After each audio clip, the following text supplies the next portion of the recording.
Hi and welcome back.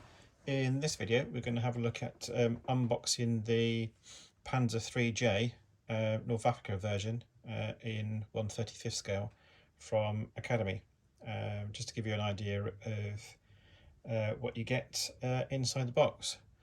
Quick run through some of the paperwork. It's a basic warning notification, just common sense really. Don't you let kids play with it. We have parts checklist. We have guideline for beginners, tools required, etc. Double-sided. And we have a set of instructions and decals. Nice thing about the decals is they do give you a colour guide down the bottom for paints required, and also different manufacturers of painters. So we've got Life Colour, Testers, Model Master, Revell, Vallejo and AK. And sorry, you've also got Humbrol and GSI Krios by the looks of it. Some of those I'm not acquainted with. AK I use, did either be AK or Ammo by MiG.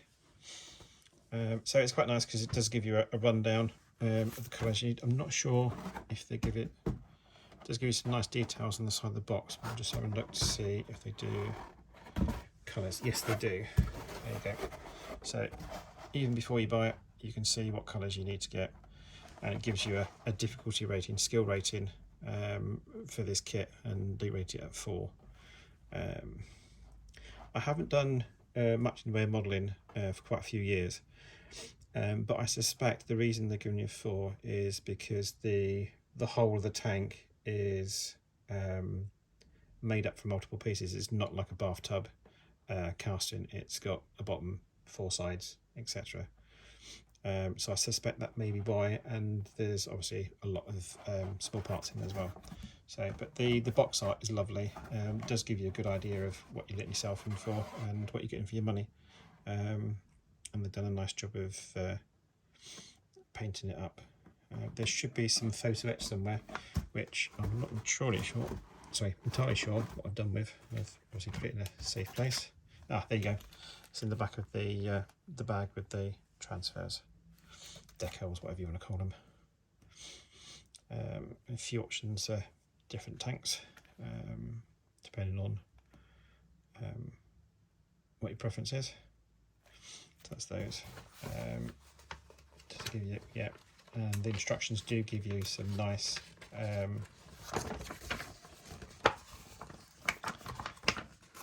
sketches or pictures, whatever you want to call it, for different camouflage schemes, depending on which part of the desert campaign you want to model.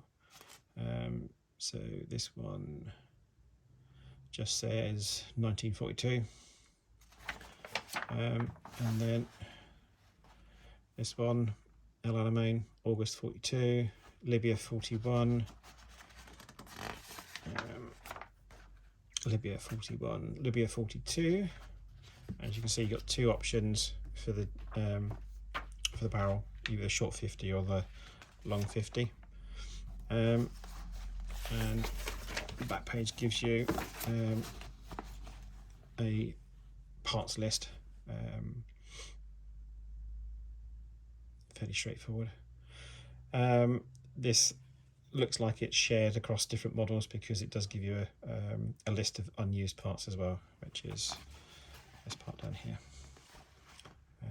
But I've had a quick flick through the instructions. They do look pretty good, so hopefully no nasty surprises. Like I say, this is the only bit that I'm not particularly keen on. I always find this sort of construction a bit of a faff, but like I say, it's been a while since I've done any model building, so hopefully it's a bit more straightforward. And looking at it, it does look like you've got like guide holes where these fit into. Yeah, so looking at that, maybe it's not as bad as I first thought it might be. I'll do a quick flick through the instructions.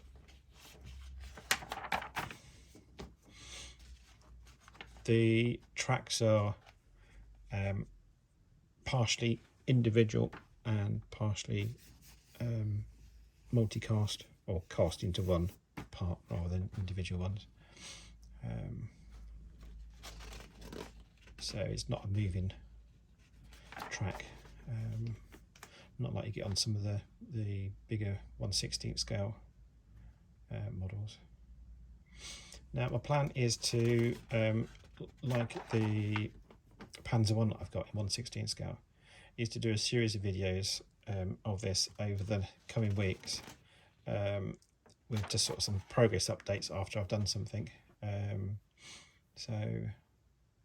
Maybe after each day's or afternoon's worth of modelling, if it's got to an interesting stage or where it's worth reporting back, I'll do another short video just to show you how things are, or how things have progressed, and any problems that I've encountered and such like.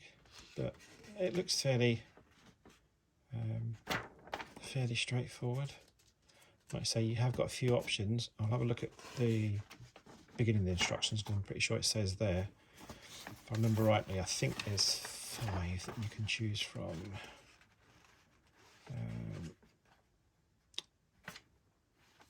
Yeah, I think I can't.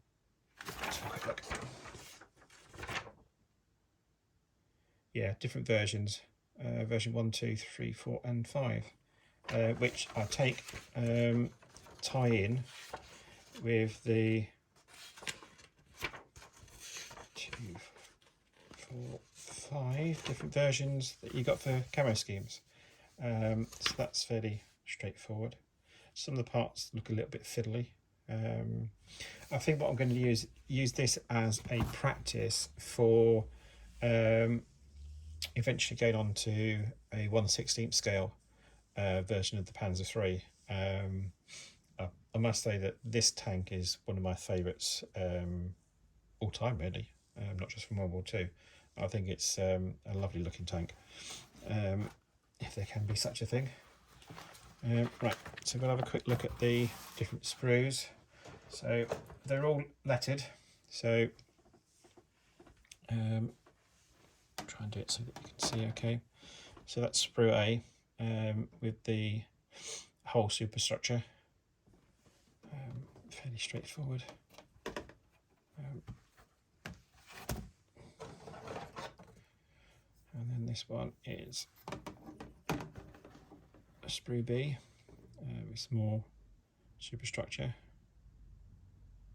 engine deck possibly. Let's have a look on the other side. There you go. These bits look like they're related to the turret, possibly. And then we've got parts of the turret itself. Casting looks nice. Very little, if any, flash. So hopefully it'll be a pleasure to put together. It's the first time I've made an Academy model. Like I say, it's been a long time since I've done any modelling.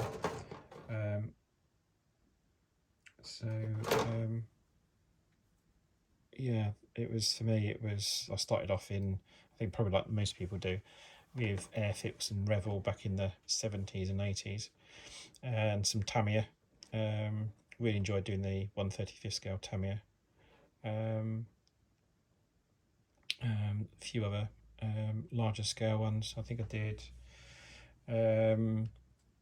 back in the day, like the 1/24 scale Messerschmitt and Spitfire from Airfix and the like.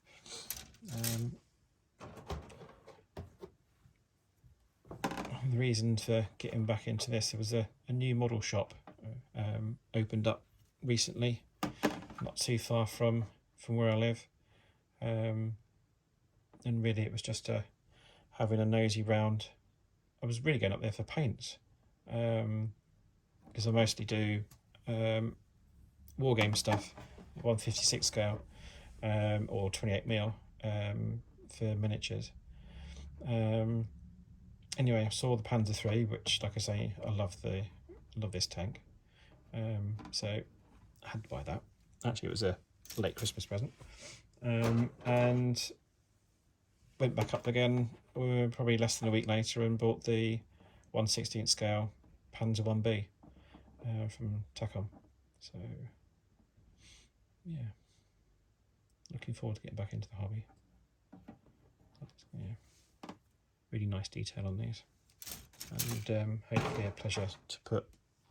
That's same again. Yeah, pleasure to put together. There are 2 of sprue G, and I think 2 of E. Nope. So 1 of A, B, C, D, and E. 2 of G, which has got some of the track on and some of the running gear, and then 2 of H. No, tell a lie. There is 4 of H. I won't show you all of them, which has basically got the individual track parts and rest of the running gear parts by the looks of it. Looks like you've got the option to put on the Schutz's armour. I'm guessing that's what that's for. I've done this in 156 scale and found it to be a real faff. So we'll see how that goes. Hopefully a bit better in the larger scale. I think I will stick with 1/35 scale or larger. My eyesight isn't as good as what it used to be, and I just find larger scale in everything so much easier. War games, and now stick to 28mm. I've got Model Railway as well, and that I do in O gauge, which is basically 1/43 and a half scale, so sort of similar sort of sizes. It's just so much easier to use, easier to work with the larger scales. So yeah, hopefully that's been useful. At least you can see what's inside the box. It looks like a lovely model, and hopefully it should be a pleasure to put together. So yeah, I recommend you take a look if you get a chance. And like I say, I'll do some more videos in the future with updates of how this goes together, and hopefully at the end we'll have a complete series of videos from the basic construction, beginning the construction, all the way through to painting and weathering. I'm not going to go too overboard with the weathering, just for personal preferences. I just think it obscures a lot of the detail. Sometimes you go, too overboard with the weathering. So hopefully just to really sort of bring out the detail is what I'm aiming for. So anyway, like I say, I hope you found that useful, and I'll see you in the next video. Until then, see you later.